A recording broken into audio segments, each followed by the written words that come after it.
আগামী নির্বাচনে প্রার্থী মনোনয়ন নিয়ে বড় দল হিসেবে বিএনপি বেশ ঝামেলার মধ্যে আছে এবং এটাই স্বাভাবিক। কালকে সমকালে ঢাকা 17টা আসন এবং সারা দেশের আসন নিয়ে একটা বলেছে যে অনেক প্রার্থীকে সবুজ সংকেত দেওয়া হয়েছে, 200 প্রার্থীকে, তারা যাতে তাদের এলাকায় কাজ করে।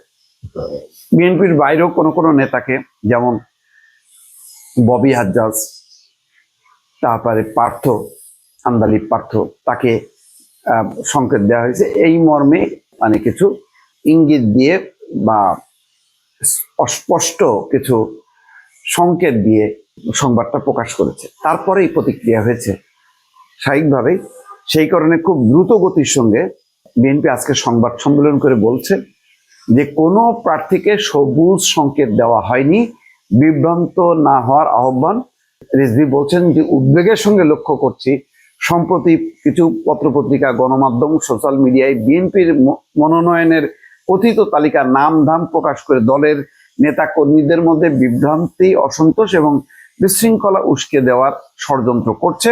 অনুমেয় হচ্ছে বিএনপিতে বিভেদ, বিসংবাদ সৃজনের অশুভ অভিপ্রায় নিয়ে কতিপয় মিডিয়া যথেচ্ছভাবে মিথ্যা অপপ্রচার, প্রোপাগান্ডা লিপ্ত হয়েছে।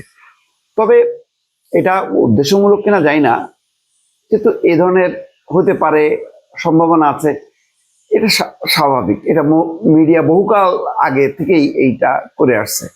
আওয়ামী লীগের অমুক অমুক হইতে পারে, বিএনপির অমুক অমুক হইতে পারে, জামাতের অমুক হইতে পারে, এগুলি কিন্তু মিডিয়াতে আসছে। ফলে এটা সব যে ষড়যন্ত্রমূলক, ইচ্ছাকৃতভাবে বিভেদ তা না, কিন্তু এটা ঠিক যে এইসব সংবাদের কারণে বিএনপির মতন বড় দল একটা ধাক্কা খায়। হয়তো তারা ধাক্কা খেয়ে খুব দ্রুত গতিতে তারা একটা সংবাদ সম্মেলন করে তারা পরিষ্কার করছে যে না, কাউকে সবুজ সংকেত দেওয়া হয়নি।